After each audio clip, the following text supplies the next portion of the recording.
Good morning everyone. We're now into July and a new set, painting loose and free this time.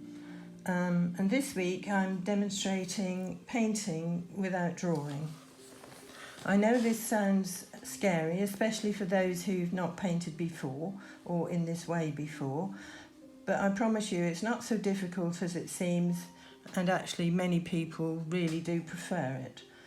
I love doing it. It's very relaxing and it's therapeutic, and it's just capturing the flower as you see it for the first time, rather than having to draw it first and then paint it again. And it's just, I don't know, more, it's looser and it's freer, and it suits a lot of people's style of painting. But even if you're not a loose painter, I think it's a really good idea to sometimes paint this way, because you'll find out a lot about watercolour and you'll learn a lot as you go. I'd like you to choose your own subject to paint using my list, perhaps, with the grading of flowers, easy to difficult, and adjust accordingly. I'm not going to make any excuses. I'm painting a rose again. I particularly love this rose, and I can't not paint it this year. As you see, lots and lots of different colours and tones in there, so it's a nice subject for painting loosely and with wet on wet.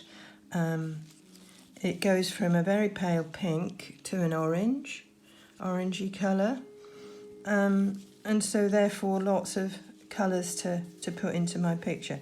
And in fact, each flower doesn't seem to have the same amount of petals, and they're not out for very long, but very full bush, and I really think it's pretty. So no excuses, I'm painting a rose again. Use more water than usual and allow the paint to flow, and touch it as little as possible, and don't judge until it's dry, because that's when you're actually going to see what you've got. And then if you need to paint over the top, as we have been with the glazing, you could then go ahead and do that. But what I would prefer you to do this week is just to paint in this way without trying to create a particular picture or, putting pressure on yourselves. Just enjoy the painting with your watercolours and just see what happens, and I think you'll probably surprise yourselves. Leave lots of white paper where you can, and so that will create light, and practice. Okay, so these are the colours that I'm using for my rose. And a nice clean sheet of paper. And lots of towel, because I'll be using lots of water. So you do tend to use a little bit more water with painting this way, so see how that goes. I've got ants crawling all over the flower, but there we are. So angle your rose in, or your flower, whatever you choose to paint, in a good position for you to actually go ahead and paint it. I'm not going to mask off any of the centre stamens, because in fact they're darker in colour, so I'll cope with it that way. Right, okay, so I'm just going to paint this flower, not trying to particularly create a picture to hang on the wall or anything like that. I'm just going to enjoy the painting of it, and I'd really like to see you do the same. So I've created the shape of the first petal. It's a petal that I can see the whole of, and it's a very pale pink, this part of the rose. But while it's still wet, I can drop a little bit more in. And it has quite a lot of yellow in the centre. So I've created some pools of colour which have dried off in part, which will be handy when I need a stronger little mix. So remember what I said about that the other day. Right, so that's the first petal in, and I'm not going to put the shadows in yet because they'll just disappear into the pink and not make the right shape. So that's that. I could paint a petal further away from that, but as I've mentioned before, I quite like working round and not minding if I get a little bit of blending. But if I don't touch that with my brush, then, you know, you do have a certain amount of control in that if you don't touch it, it's not obviously going to blend. They're very, very sort of crinkly and take on lots of different shapes, these roses. So dropping little touches of paint back in as you go along with something that's got this kind of a look is going to help to give you that texture and that sort of crinkly appearance.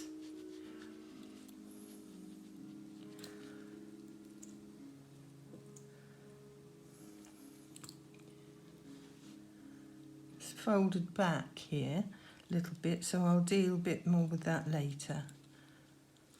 But while that's still damp, I'm just pushing a little bit stronger mix in where I need to bring up the colour.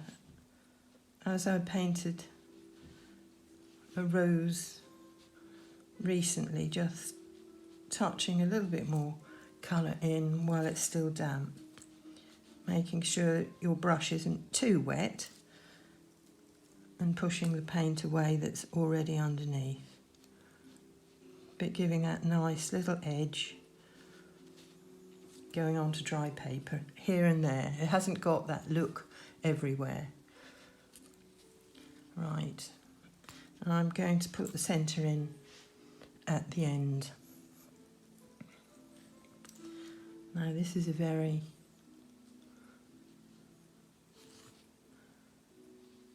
shapely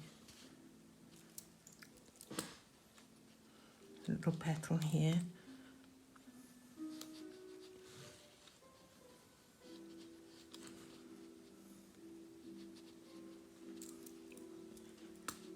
And it has another one in front of it, so I can only really paint part of that one. Don't worry if your yellow meets the pink, because it's just going to turn a little bit orange, and I see that colour actually in the flower. A little bit stronger mix here because there is some depth in that petal.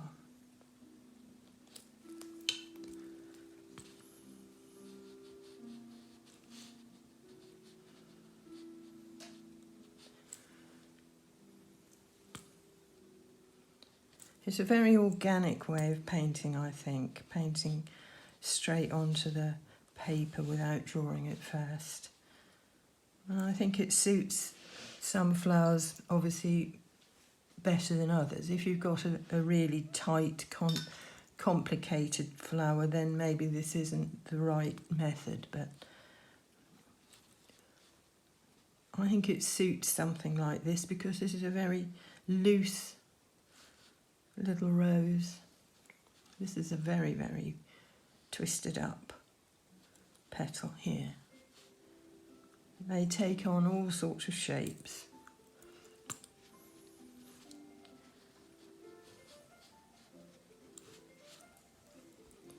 So quickly, after drawing that shape, I like to put some water down because then I won't get a hard edge with my next layer.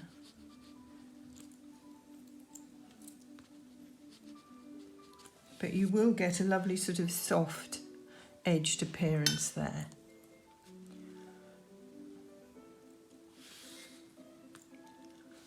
And this is folded back as well here,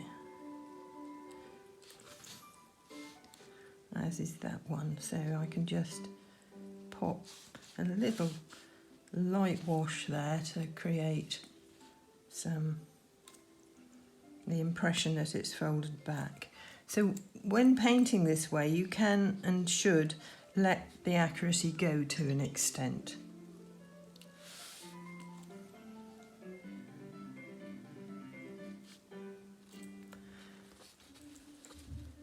But you'll gain in that you'll get a lovely, fresh, free appearance with your painting. So I'm painting over the top of that because it is behind it. And so I can see this petal showing through this one that's in front of it. So that's painted a sort of glaze over the top there to create that appearance.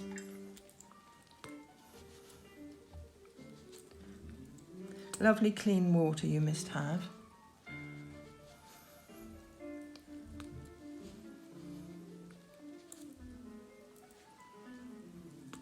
And just build up the shapes that you see in front of you.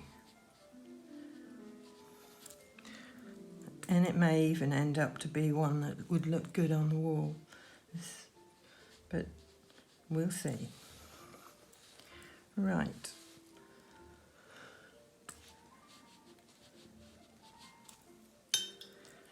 Okay.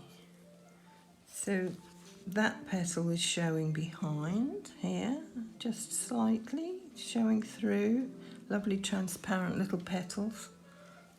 Lovely transparent paint.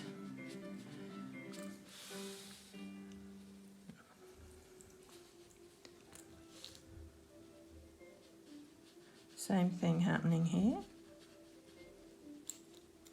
So I should really maybe have allowed that to dry a little bit more than I have before actually painting over the top, but I do seem to have got away with it. But think about that, and you know, you've got to give it time to dry before you can really glaze over and create a successful appearance.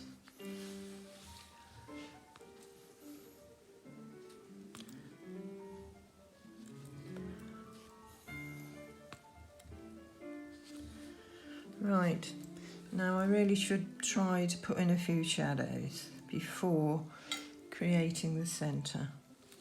It's got some shadow under here. So I've got a very, very, very watery mix because I want to keep my shadows very light. A very, very watery mix of Windsor Violet, which is going to dry up even lighter. Some shadows here.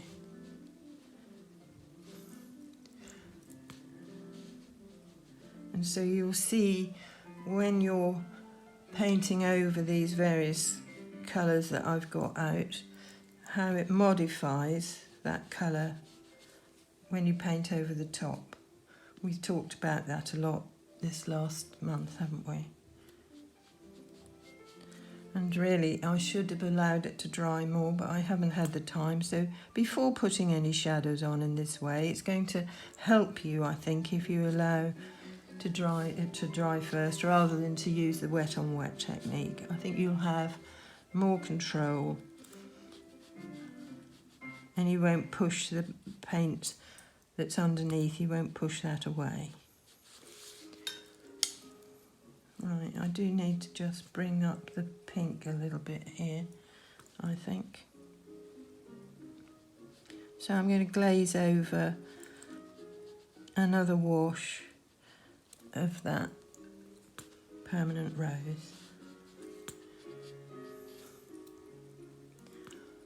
There's quite a bit of shadow behind here, being cast by that particular petal.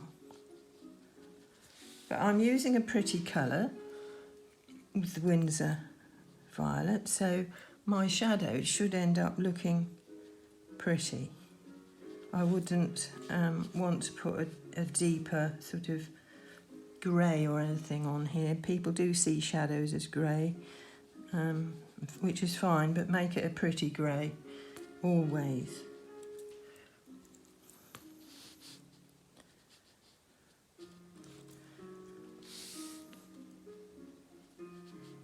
Right, I don't necessarily need to do anything more to this at the moment, so I think what I'll do is pop in the centre and see what happens when it's all completely dry.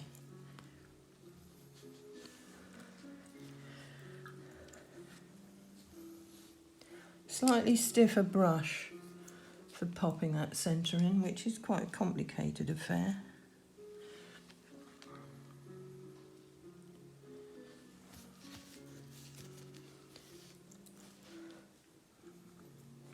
But the beauty of painting with this loose technique is that you can let the accuracy go quite a bit. So don't be afraid to just leave things out, pop things in, change it around, make it look good by not sticking entirely to what you're seeing in front of you. So I mixed some of my green there with the purple shadow colour.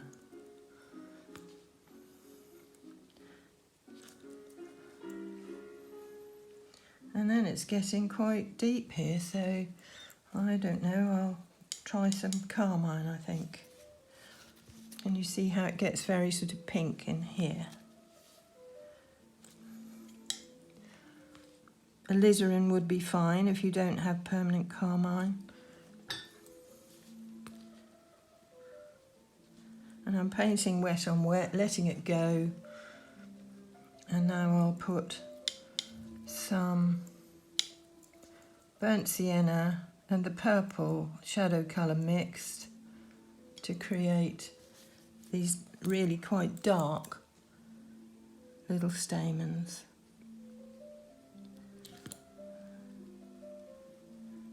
Let them stray around so that you get little loose ones sitting further away from the cat hair here, from the rest.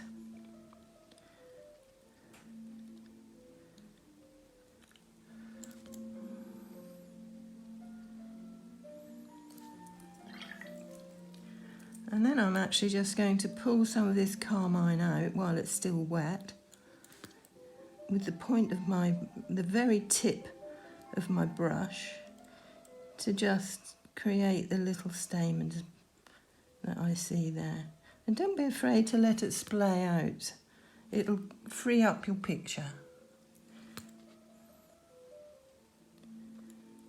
Right. So I can go back into that at some point if I want to, you know, put more depth in, change it up or whatever. But right now I'm actually going to just leave that. And go on to painting one that's got a little bit more depth of colour in it. My camera's in the way. Anyway, so I'm not particularly worrying about where anything sits, I'm just painting it and not trying to create particularly good composition or anything like that. I'm just painting what I see in front of me and enjoying it. But if you want to paint something and create a composition and you're painting without drawing, it might be a good idea to actually just draw on a separate piece of paper, draw out your composition so that you can have some kind of guide to stick to when you're actually painting your picture. So this is taking this same rose from the side. May not be able to finish the whole thing, it's got slightly complicated areas in it which will take time. So I'm actually just mixing my colours on the page. So I've created the base of that, and I'm this time using Rose Madder and putting transparent orange over the top.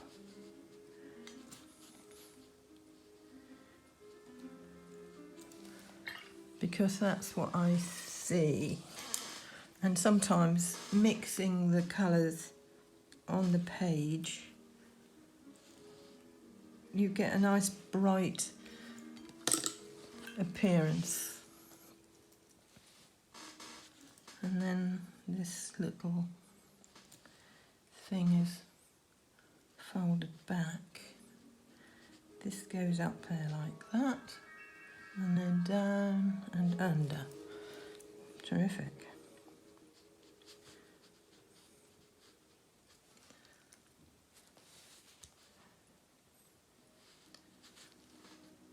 So do take on the challenge if you're used to painting this way and you like painting this way. But if you're a beginner, do try to find a less challenging flower to paint.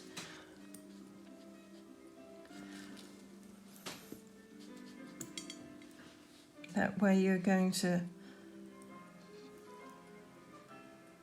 relax into it better. Right, dropping that orange on the top.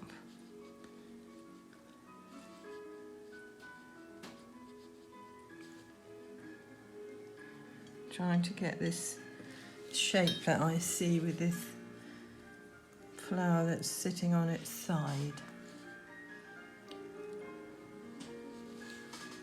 It's going to go off behind that one. But that's okay, that's the way they sit on the bush.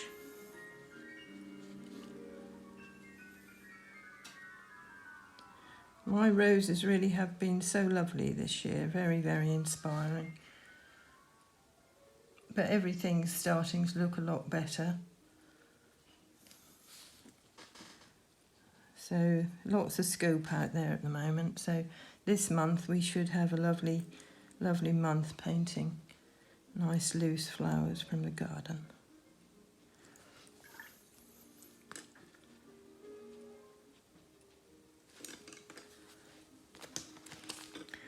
My little eradicator brush here, which I've found quite useful. It's nice to just create little bits of light and works somewhat better in places than the sponge because it's smaller and you can get into the little nooks and crannies.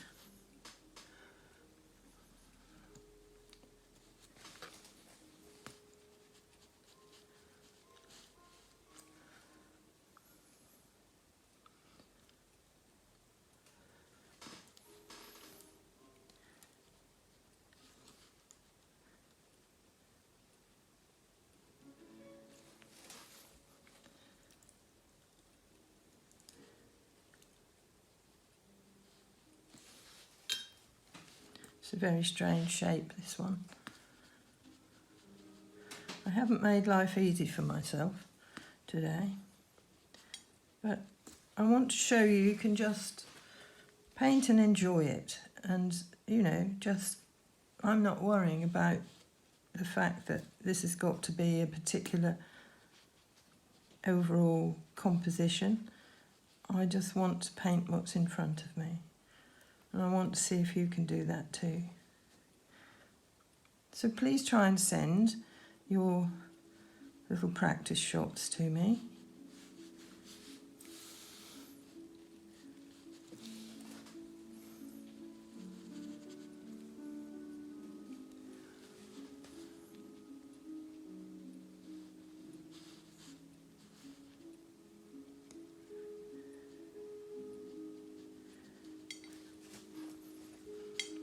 So a little bit of wet on wet going on here just to bring those colours up a bit. They're still damp. Dropping bits of water back in as well because it's a really crinkled, textured. You can see how much texture they have in them. Lots of little folds and what have you. So that's that one. I can see a bud here, so I may just try to create a bud and come back to this to put the centering when it's a bit drier. Okay, so get the greens going on.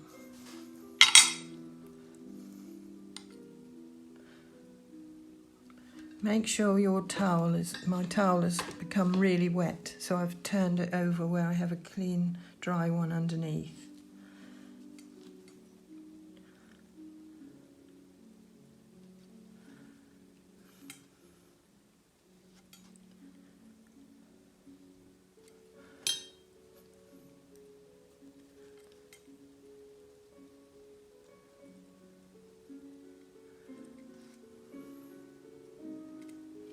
So maybe don't hold your brush too tightly.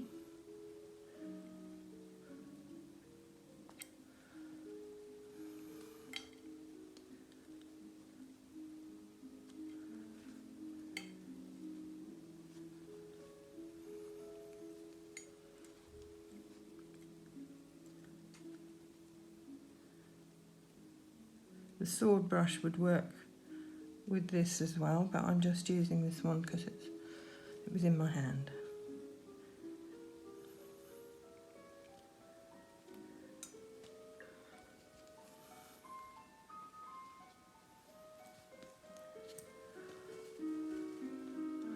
Now it's a really bright colour, so I'm mixing the orange and the rose madder together, and I ought to let that dry, but if it blends I won't mind too much.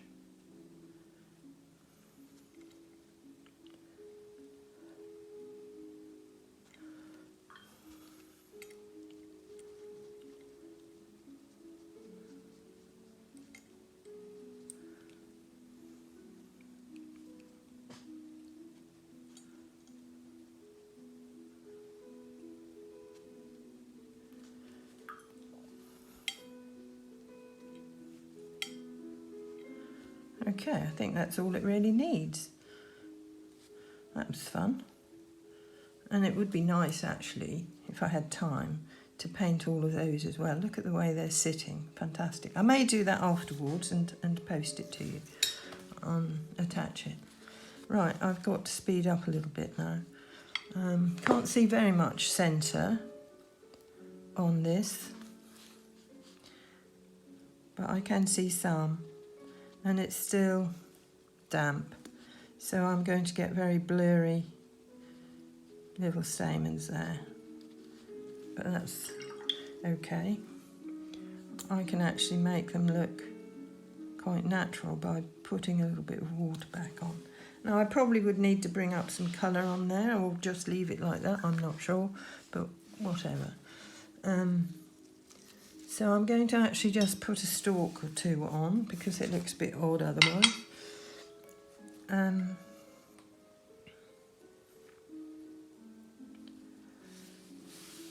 So comes from the centre there. Try not to put a stiff stalk on like that. Give it some shape, even if you're not seeing it. It's going to look better like this.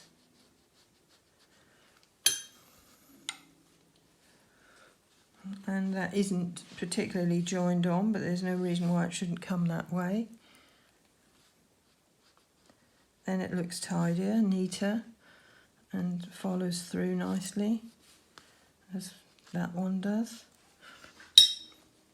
And it's got some nice depth of colour here.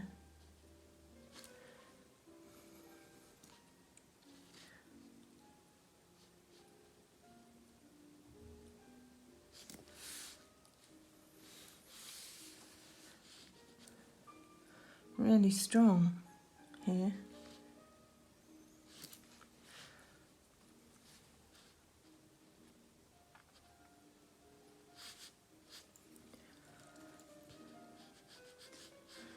So bringing colour back into the greenery that you've actually got going on in your flowers is always a good move. It always looks nice and keeps your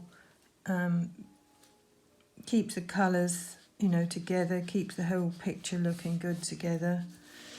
Right. I don't know how much time I've got left because I didn't start the thing again. But what you could do is one of these if you're going to paint a rose. Generally get a dead head, don't you, which I think is very attractive.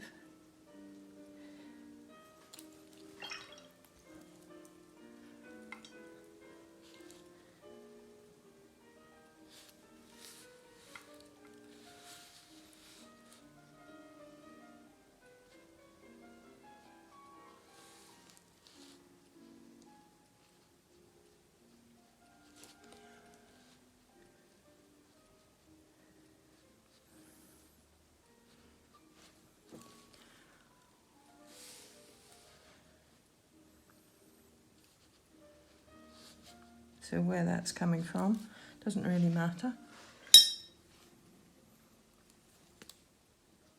And then you could bring it together with some leaf perhaps.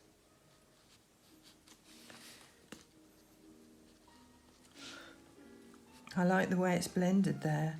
We'll be doing more of that, but not necessarily this week. We've got, you know, quite enough to think about. I'll do one leaf and hope that I'm still not going too far over time and boring you to death. Gorgeous leaves actually, very shiny, so leave white paper. Quite a lot of blue in them. So I would put the central vein in first and then maybe just paint the shape with water. Painting one side of this leaf first in a very loose and free way, which is great because often, you know, roses, things like roses have so many leaves that you really want to get them done without labouring over them too much and keeping some variety if you can as well. Got this sort of little frilly edge. Working in the direction with the water and the paint in the direction that you see the veins or any markings. Position yourself so that you're in a good position to do this. And then you're going to indicate some veining without actually having to paint it too precisely. Okay, so that can have a bit more depth put in here and there while it's still damp. It could have a little bit of colour going on, a little bit of the red going on over the top to just keep it all together. It can even have some water touched back on to give some texture and shape, and you can also bring some light back in if you need to with your another brush or your sponge. Okay, so I think that's it for this week. So please don't get too bogged down by it all. Just enjoy your painting. And when it reaches this stage, if you wish, you can always just go over the top and put a little bit more work, glaze a little bit more work over the top. But if you liked it as it was, just leave it, because this is a loose painting, nothing like what we were doing last month at all. It's got a completely different appearance, a completely different technique and a different look altogether. But that's just giving it some shape back. Okay, so practice, practice, practice. And what I did for my practice was this. I went into the garden and chose lots of different flowers, and I just painted them on this one page. Okay, so maybe to start with, just try something like that and see how it goes. Lots of different colours, lots of different shapes, and it's going to be really good practice for you to then maybe go on and paint just one slightly more complicated flower or something. So next week I'm going to paint some poppies, I think. Quite enjoyed painting that one. And so I shall be painting poppies either with or without drawing, or both, I'm not sure yet. But it's poppies next week, and if you don't have poppies, then something else. Sometimes people have the purple poppies even if they don't have the red ones, so they would be fine. Okay, have a lovely week everyone, take care, bye.